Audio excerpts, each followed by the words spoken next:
ছোটখাটো রান্নাঘরে আপনাদের স্বাগত। আজকে আমি বানাবো শাপলার একটা রেসিপি। আপনারা দেখতে থাকুন রেসিপিটা কিভাবে বানাই। আমি আগে শাপলাটা কেটে ধুয়ে পরিষ্কার করে নিয়ে আসি। তারপর আমি শাপলা ধুয়ে কেটে পরিষ্কার করে রেখেছি। এবার আমি মুসুরির ডাল দিয়ে শাপলার একটা রেসিপি বানিয়ে আপনাদের দেখাবো। মা ঠাকুমাদের খুবই একটা পুরনো রেসিপি। প্রথমে আমি কড়াই গরম করতে বসিয়ে দিয়েছি।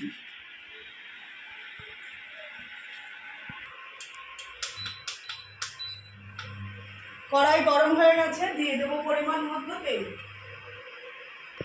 কড়াই গরম হয়ে গেছে, দিয়ে দেবো পরিমাণ মতো তেল। পুরো সম্বার দিয়ে আমি ডালটা একবারে বসাবো। হয়ে গেছে, দিয়ে দেবো শুকনো লঙ্কা ফোড়নে। প্রথমে শুকনো লঙ্কা ফোড়নে দিয়ে দিয়েছি, এবার দিয়ে দেবো পেঁয়াজ কুচি।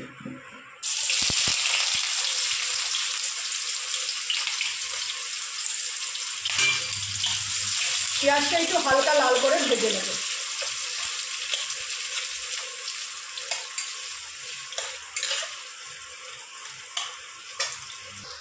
এই ফোড়নেই দেব আমি রসুন কুচি।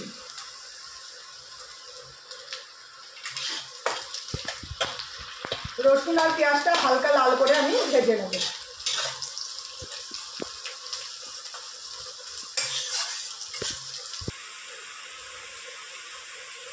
হালকা লাল করে আমি রসুন আর পেঁয়াজটা ভেজে নিয়েছি। এবার দিয়ে দেব কালো জিরে সম্বরে।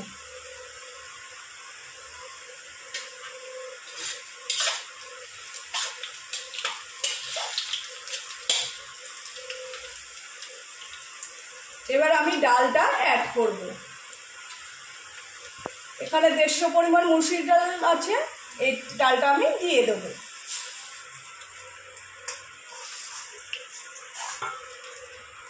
ডালটা আমি একটু হালকা করে ভেজে নেব তেলে।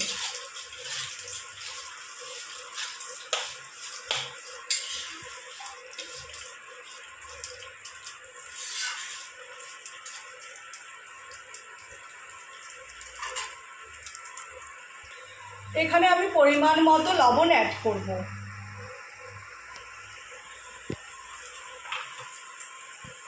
আর পরিমাণ মতো হলুদ অ্যাড করব।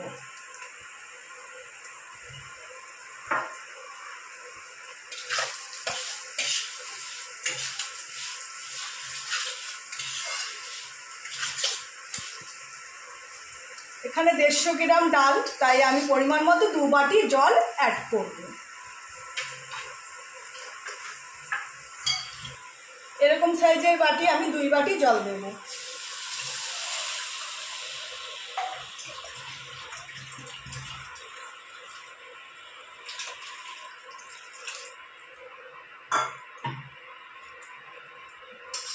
এবার ডালটা ফুটে আসলে তারপর আমি নামানোর আগে শাপলা দেব।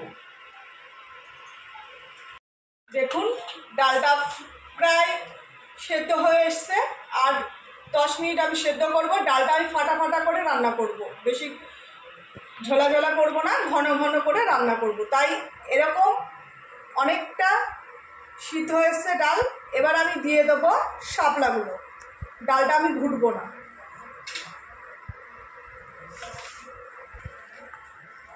দিয়ে দেবো শাপলা।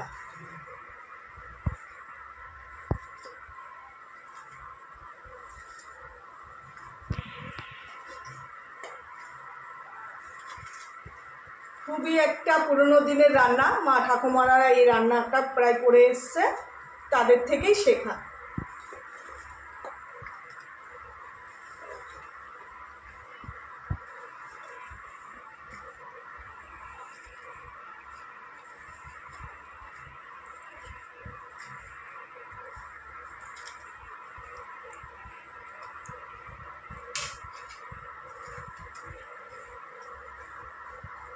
শাপলা দেওয়া আমার হয়ে গেছে। শাপলাটা ততক্ষণ সেদ্ধ হয়ে।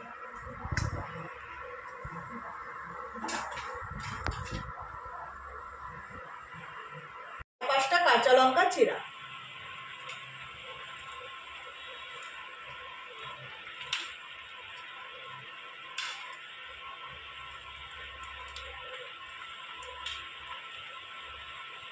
দেখুন কত সুন্দর আমার শাপলা সেদ্ধ হয়ে গেছে। শাপলা সেদ্ধ হতে বেশি টাইম লাগে না। তাই এইভাবে আপনারা একবার বানিয়ে খাবেন। আমার প্রায় ডান হয়ে এসছে। এবার আমি দিয়ে দেব স্বাদের জন্য একটু চিনি। স্বাদের জন্য দিয়ে দেব চিনি। ডালটা একটু মিষ্টি মিষ্টি হলে খেতেও ভালো লাগে। আমি লবণ দেখে নিয়েছি। এবার আমার ডাল হয়ে এসছে। এবার আমি ডালটা নামিয়ে নেব। দেখুন কত সুন্দর আমার শাপলা দিয়ে ডাল করে নিয়েছি। এরকম একবার আপনারা বানিয়ে খাবেন, খুবই ভালো লাগবে। যারা নাও খেতে ভালোবাসেন একবার করে খাবেন, খুবই আপনাদের মুখে লেগে থাকবে। আর এরকম ডাল হলে গরম ভাতের সাথে আর কিছুই লাগে না। তার রেসিপিটি যদি ভালো লেগে থাকে একটা লাইক কমেন্ট তো পেতেই পারি। আর চ্যানেলটি সাবস্ক্রাইব করে দেবেন। নমস্কার।